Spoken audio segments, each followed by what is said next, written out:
Hello friends, बहुत बहुत स्वागत करेंगे आपके अपने YouTube channel GDS exam solution में। साथियों, आज हम बिहार सिविल कोड पियोन और क्लर्क 2024 के क्वेश्चन एग्ज़ाम के लिए टेस्ट सीरीज 11वें को हम कवर करेंगे, जिसमें आपको सामान्य हिंदी और स्टैटिक जीके के क्वेश्चन सम्मिलित किए गए हैं।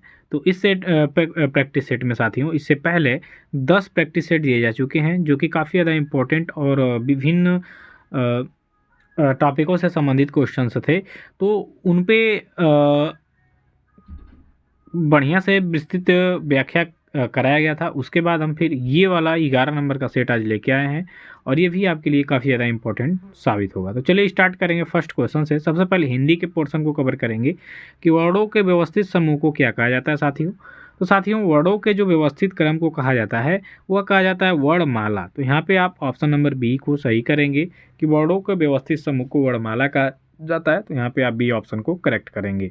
इसके बाद नेक्स्ट क्वेश्चन की बात कर लेंगे कि शब्द की सबसे छोटी इकाई कौन होती है। तो शब्द की सबसे छोटी इकाई की जो हम बात करेंगे तो ये होती है आपकी वर्ड। देखिए, वर्डों के व्यवस्थित समूह को क्या कहते हैं? वर्णमाला। क्या कहते हैं? वर्णमाला। और शब्द की सबसे छोटी इकाई क्या होती है? तो आपका होता है वर्ड, यानी कि वर्ड। ठीक है, तो ये आपका जो वर्ड है ये शब्द की सबसे छोटी इकाई होती है। आप इसको याद किए रहेंगे।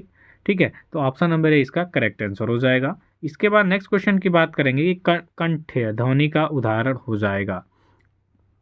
ठीक है, यानी कि इनमें से कौन सा ऐसा वर्ड है जो कंठ ध्वनि को समर्पित है। तो यहाँ पे आप देखेंगे जो आपका क होगा, क क जो हम क का उच्चारण करते हैं तो इसमें प्रयोग होता है कंठ का। तो आप यहाँ पे डी ऑप्शन को करेक्ट करेंगे कि कंठ ध्वनि का उदाहरण इसमें से आपका हो जाएगा क। तो डी ऑप्शन यहाँ पे आपका करेक्ट आंसर हो जाएगा। नेक्स्ट है, मधुर में कौन सा प्रत्यय लगा हुआ है। अब प्रत्यय और उपसर्ग मैं हर वीडियो में बताया हूँ आपको कि जब प्रत्यय की बात होगी तो ये लास्ट वाले जो लगे रहेंगे, ठीक है, वाक्य में ये हो जाएगा शब्द में। ठीक है, और ये जो उपसर्ग होगा इस शब्द के पहले लगा होता है। ठीक है, तो देखिए इसमें से प्रत्यय पूछा है तो मधुर में प्रत्यय कौन सा हो जाएगा? तो मधुर में र प्रत्यय हो जाएगा, र। ठीक है, तो यहाँ पे आपका सी ऑप्शन करेक्ट हो जाएगा। इसके बाद नेक्स्ट क्वेश्चन है कि टिकाऊ में कौन सा प्रत्यय लगा है। तो टिकाऊ में आप देखेंगे प्रत्यय तो इसमें आऊ लगा है। टिकाऊ में कौन सा प्रत्यय लगा है? आऊ प्रत्यय। तो आप यहाँ पे ए ऑप्शन को करेक्ट करेंगे कि टिकाऊ में आऊ प्रत्यय लगा हुआ है, तो ए ऑप्शन करिए। इसके बाद है कि अध्ययन शब्द में कौन सा उपसर्ग लगा है। अध्ययन, ठीक, अध्ययन, अध्ययन की बात करेंगे तो अध्ययन में आप देखेंगे उपसर्ग यानी कि पहले। तो अध्ययन में जो आपका उपसर्ग लगा हुआ है ये आपका अधि लगा हुआ है, अधि हो जाएगा ऑप्शन नंबर सी। इसके बाद है आपका दूध शब्द संज्ञा का उदाहरण है। तो दूध किस संज्ञा का? जैसे संज्ञा के कई भेद, भाववाचक होता है, द्रव्यवाचक होता है, समूहवाचक होता है, जातिवाचक होता है। तो दूध क्या है? मटेरियल नाउन होता है। सीधा सीधा हम जाएंगे द्रव्यवाचक के पास, मटेरियल नाउन। मिल्क क्या होता है आपका, यानी दूध क्या होता है? द्रव्यवाचक। तो यहाँ पे आप तरल पदार्थ है ना, यहाँ पे आपका बी ऑप्शन हो जाएगा, मटेरियल नाउन।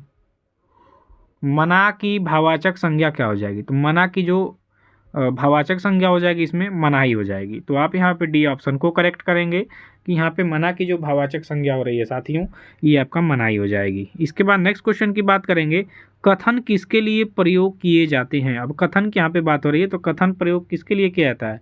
तो कथन का प्रयोग किया जाता है संज्ञा के लिए। ऑप्शन नंबर यहाँ पे आपका बी करेक्ट हो जाएगा।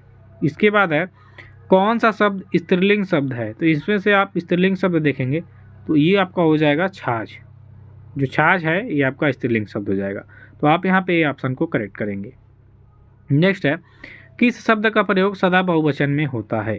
तो इसमें से जो आपका प्राण है ये सदा बहुवचन के रूप में होता है। तो आप यहाँ पे सी ऑप्शन को करेक्ट करेंगे। इसके बाद आपका नेक्स्ट क्वेश्चन है, नेता का स्त्रीलिंग रूप दिए गए विकल्प में से कौन है। तो नेता का इसमें से स्त्रीलिंग रूप आप देखेंगे तो ये आपका नेत्री हो जाएगा, यानी कि डी ऑप्शन यहाँ पे आपका करेक्ट हो जाएगा कि नेता का स्त्रीलिंग रूप इसमें से क्या हो जाएगा? तो नेत्री हो जाएगा। नेक्स्ट है, गुड़ की बनी खीर के लिए एक शब्द क्या हो जाएगा। तो जो गुड़ की खीर बनती है इसके लिए हम एक शब्द देखेंगे तो बखीर। बखीर गुड़ का बना होता है, चीनी का नहीं, याद रखिएगा, बी ऑप्शन करेक्ट हो जाएगा। नेक्स्ट है, किसी विषय की पूरी छानबीन करना, इसके लिए एक शब्द क्या हो जाएगा। तो किसी विषय के लिए छानबीन करना, इसके लिए विवेचना शब्द का हम प्रयोग करेंगे। ठीक है, तो यहाँ पे आपका ए ऑप्शन हो जाएगा। नेक्स्ट है, जो अधिक स्वस्थ हो, इसके लिए एक शब्द क्या हो जाएगा। तो जो अधिक स्वस्थ हो इसके लिए हम कहते हैं हष्ट पुष्ट। तो आप यहाँ पे ऑप्शन नंबर सी का प्रयोग करेंगे कि जो अधिक स्वस्थ हो इसके लिए एक शब्द होगा हष्ट पुष्ट। ठीक है, चलिए अब जीके जीएस के पोर्शन को कवर करना है। उस्ताद बिस्मिल्लाह खान कौन सा वाद्य यंत्र बजाने में निपुण थे? तो उस्ताद बिस्मिल्लाह खान की बात करेंगे तो ये आपके शहनाई के प्रमुख वादक रहे हैं। ऑप्शन नंबर सी यहाँ पे आपका करेक्ट आंसर हो जाएगा। इसके बाद है कि बिलायत खान का संबंध आपके किस वाद्य यंत्र से हो जाएगा? तो बिलायत खान की अगर जो हम यहाँ पे बात करते हैं साथियों, तो बिलायत खान का संबंध हो जाएगा आपके किससे हो जाएगा, सॉरी बिलायत खान पूछ रहा है ना, तो बिलायत खान का तो सितार होगा, है ना। बिलायत खां का संबंध हो जाएगा आपके सितार से। तो आप यहाँ पे बी ऑप्शन करेक्ट करेंगे। इसके बाद है निम्नलिखित मठों में से कौन सा मठ सिक्किम में स्थित हो जाएगा? तो इसमें से जो आपका रूमटेक मठ है, यानी ऑप्शन नंबर ए इसका करेक्ट हो जाएगा कि जो रूमटेक मठ है ये आपके सिक्किम में स्थित है। तो ऑप्शन नंबर आप यहाँ पे ए को करेक्ट करेंगे। इसके बाद है आपका कि भारत का राष्ट्रीय विरासत पशु कौन सा हो जाएगा? तो इसमें आप देखेंगे भारत का राष्ट्रीय विरासत पशु हो जाएगा आपका हाथी। यहाँ पे कई लोग मार देंगे बाघ को, तो बाघ नहीं होगा, बाघ आपका राष्ट्रीय पशु है, राष्ट्रीय विरासत पशु नहीं है। तो आप यहाँ पे डी ऑप्शन करेक्ट करेंगे कि भारत का राष्ट्रीय विरासत पशु हो जाएगा आपका हाथी। तो आपका ऑप्शन यहाँ पे आपका डी हो रहा है, डी ऑप्शन करेक्ट हो जाएगा। नेक्स्ट क्वेश्चन की तरफ चलेंगे कि किस देश का राष्ट्रीय पशु पवित्र गाय है? अब यहाँ पे कई लोग भारत की ओर जाएंगे, तो भारत का देखिए पशु आपका है बाघ, याद रखिएगा। और यहाँ पे पूछ रहा है कि किस देश का राष्ट्रीय पशु पवित्र गाय है? तो ये आपका नेपाल हो जाएगा। नेपाल की बात करेंगे तो भारत का पड़ोसी देश है, ये राष्ट्रीय हिंदू राष्ट्र देश है। ठीक है, हिंदू राष्ट्र देश है क्योंकि यहाँ पे हिंदुओं की संख्या 98% है और ये पूर्ण रूप से हिंदू राष्ट्र है। तो बात कर लेंगे नेपाल की, यहाँ का जो आपका राष्ट्रीय पशु है ये आपका पवित्र गाय है, सी ऑप्शन करेक्ट होगा। नेक्स्ट है वाराणसी किस नदी के तट पर स्थित है? अविनाशी नगरी जिसे हम कहते हैं काशी को, क्योंकि ये कभी नहीं नाश होने वाली है। ऐसा कहा जाता है कि अगर जो प्रलय भी आएगा तो ये काशी नगरी बची रहेगी, क्योंकि ये शंकर भगवान के त्रिशूल पे रुकी हुई है। और वाराणसी किस नदी के तट पर स्थित है? तो वाराणसी की बात कर लेंगे तो ये आपके गंगा की नदी किनारे स्थित है। मणिकर्णिका घाट यहाँ पे आप जानते हैं, 80 घाट जानते हैं। उसके बाद यहाँ का मंदिर है जो आप जानते हैं 80 घाट पे जो गंगा आरती होती है, काफ़ी ज़्यादा फेमस है वहाँ का। तो वाराणसी आपके गंगा के किनारे पर स्थित शहर है, ऑप्शन नंबर बी हो जाएगा। नेक्स्ट होगा भारत का पिट्सबर्ग किस शहर को कहा जाता है? तो भारत का पिट्सबर्ग की बात करेंगे तो ये आपका जमशेदपुर को कहा जाता है। ये ऑप्शन यहाँ पे आपका बिल्कुल करेक्ट आंसर हो जाएगा। इसके बाद है भारत का केंद्रीय औषधि अनुसंधान संस्थान आपका कहाँ पर स्थित है? तो भारत का केंद्रीय औषधि अनुसंधान संस्थान की अगर जो हम बात कर लेंगे साथियों, तो ये आपके लखनऊ में स्थित है, यानी कि बी ऑप्शन यहाँ पे करेक्ट हो जाएगा आपका। इसके बाद नेक्स्ट क्वेश्चन की बात कर लेंगे, पाकिस्तान का संविधान कब लागू किया गया था? भारत के संविधान की बात करेंगे तो 26 जनवरी 1950 को लागू किया गया था। यहीं अगर जो हम संविधान की बात करते हैं पाकिस्तान की, तो 1973 में इसको पारित किया गया था। देखिए भारत और पाकिस्तान 1947 में ही बटे, 14 को ये पाकिस्तान पूर्ण रूप से बन गया, 15 को भारत बन गया आज़ाद। ठीक है, लेकिन संविधान की बात करेंगे तो 1950 में भारत में संविधान लागू हो गया 26 जनवरी को, और 1973 में जाके लागू हुआ पाकिस्तान का संविधान। तो आप यहाँ पे सी ऑप्शन को करेक्ट करेंगे।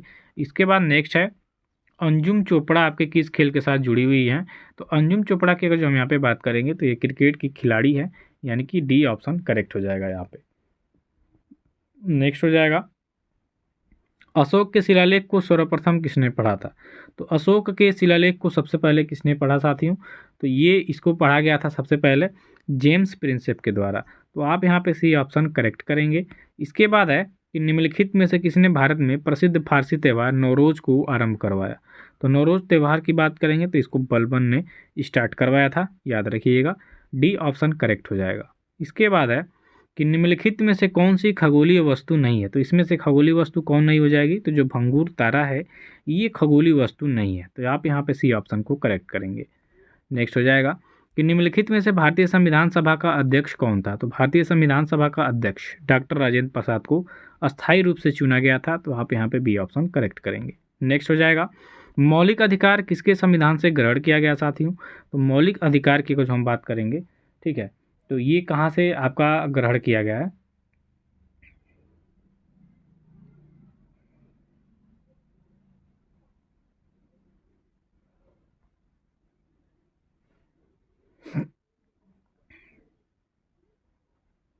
तो इसका राइट आंसर हो जाएगा America, option number A. Next है, भारतीय संविधान का कौन सा अनुच्छेद वित्तीय आपात का उल्लेख करता है? तो आर्टिकल 360 यानी अनुच्छेद 360 ये वित्तीय आपातकाल की विस्तृत व्याख्या करता है। तो आप यहाँ पे डी ऑप्शन को करेक्ट करेंगे। चलिए साथियों, नेक्स्ट क्वेश्चन है कि निम्न में से किस राज्य में केवल एक महिला मुख्यमंत्री बनी थी? तो ये आपका राजस्थान हो जाएगा। यहाँ पे वसुंधरा राजे की बात करेंगे। तो अभी तक के राजस्थान के इतिहास में केवल एकमात्र यही हैं जिन्होंने मुख्यमंत्री के पद को संभाला। बाकी अन्य स्टेट में, दिल्ली में भी मुख्यमंत्री जो बनी हैं वो लेडीज़ ही हैं। उत्तर प्रदेश में आप देखें हैं सुचेता कृपलानी, मायावती जी, तमिलनाडु में भी है। तो राजस्थान में केवल एक ही महिला है जिनका नाम वसुंधरा राजे। इन्होंने ही सिर्फ एक बार ये मुख्यमंत्री बनी थी।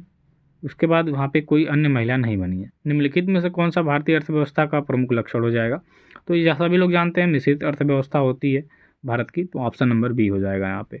नेक्स्ट है, पीली क्रांति का संबंध किसके उत्पादन से है? तो पीली क्रांति साथियों, इसका उत्पादन होता है आपके तिलहन के उत्पादन से, यानी कि ए ऑप्शन करेक्ट हो जाएगा, तिलहन। ठीक है, याद रखिएगा। निम्नलिखित में से किस राज्य से कर्क रेखा नहीं गुजरती है? तो इसमें से जो मणिपुर स्टेट है, यहाँ से आपकी कर्क रेखा होके नहीं गुजरती है। तो डी ऑप्शन इस क्वेश्चन का राइट आंसर हो जाएगा, मणिपुर। ठीक है, चलिए